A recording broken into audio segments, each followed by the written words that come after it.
আমার ভাগিনার সাথে অবৈধ সম্পর্ক করছিল সে। আমি হাতে নাতে সাজমার সাথে সাবেজকে ধরেছি।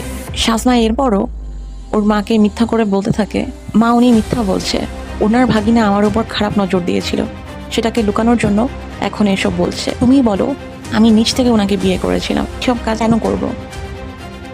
সঙ্গে সঙ্গে জিশান বলে ওঠে, করতে পারো, কেননা সমান তোমার সহ্য হয় না আর ধোকা দেওয়া তোমার স্বভাব।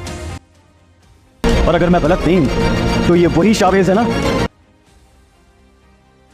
जिससे तुम मुझसे शादी से पहले इन्वॉल्व थी और मुझे इसी तरह धोखा दे रही थी जिस तरह आज उनको दे रही।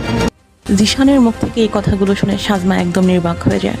সাজমা বুঝে যায় এখানে আর তার কিছুই বলার নেই, সব শেষ হয়ে গেছে।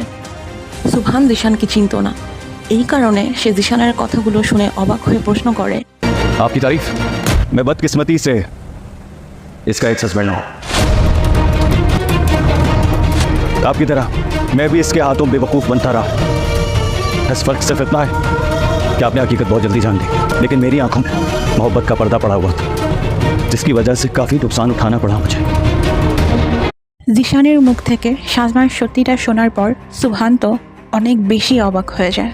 এরপর সে বলতে থাকে, আমি তো আপনাদেরকে অনেক ভদ্র মনে করতাম, এই কারণে সাজমার এত সব বেয়াদবি দেখেও ওর সাথে সংসার করছিলাম, কিন্তু আমি তো জানতামই না যে সাজমা এত নোংরা একটা মেয়ে আর ওর অতীত এতটাই নোংরা। এখন আমি বুঝতে পারছি সাজমাকে বিয়ে করে আমি আমার জীবনের কত বড় ভুল করে ফেলেছি। সারা জীবন বসে কান্না করার চেয়ে সব থেকে বেটার হবে এখন আমি একবার এই ফাইনাল ডিসিশন নিয়ে ফেলি।